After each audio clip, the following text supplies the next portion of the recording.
Tagal kong hinintay yung trabaho ko eh, yung may papakita ko yung acting ko, yung talent ko, and sobrang thankful lang, sobrang grateful na ako yung kinuha nila. And sana mas marami pa.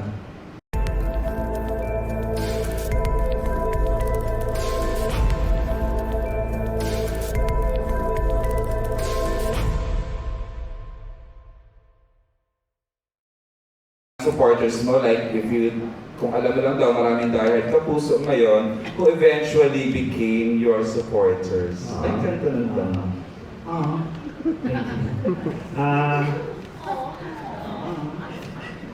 Ako malaki pasalamat ko sa mga bossing ko na binili nila sa akin yung trabaho ko.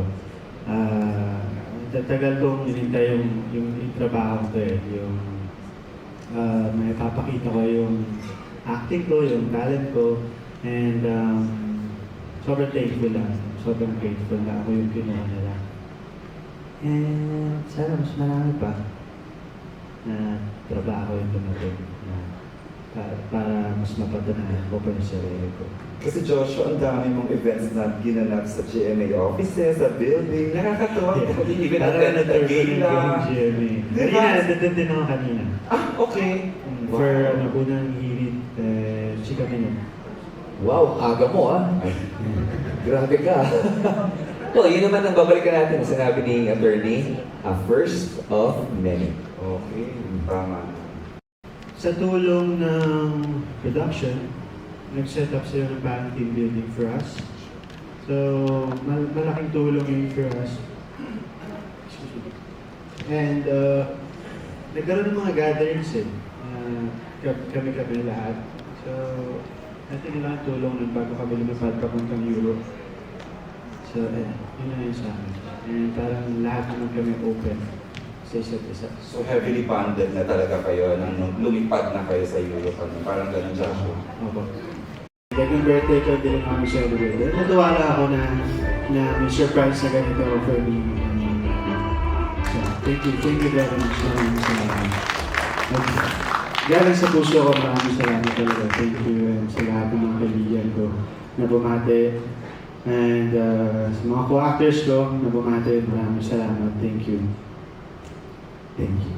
Thank you. Hindi ko alam sa lito. It's all good, all good. Salamat. Thank you. Well, we are happy to celebrate this moment with you, and actually we got lots of reasons to celebrate, no? Since ang intensive, since eksena nyo, pwedeng i-share nyo rin sa amin ngayon, after doing this Unbreak My Heart, kung ano naman yung mga memorable behind-the-scene experience nyo during the shoot na hindi nakita dun sa teleserye. May nagkasakitan ba?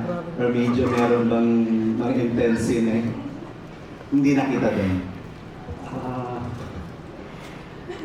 Okay. Para sa akin, memorable yun yung sinabi ni Gabi sa kitchen. Kasi dayang Milan yan eh. So parang init, tapos naka-sweatshirt kami, di ba? Oh. Yeah. At kami lahat ng eksena memorable for me. Nihirap mamili eh. Lahat nag-enjoy ako, lahat napasaya ako, lahat may natutunan ako. So para sa akin, parang lahat eh. Pero yung sa atin ba talaga? Si Joshua, parang ano ba pang hindi mo kayang gawin, Joshua? Parang lahat kaya mong gawin. Ano naman? Sobra! Hindi ko kaya mag-back dahil.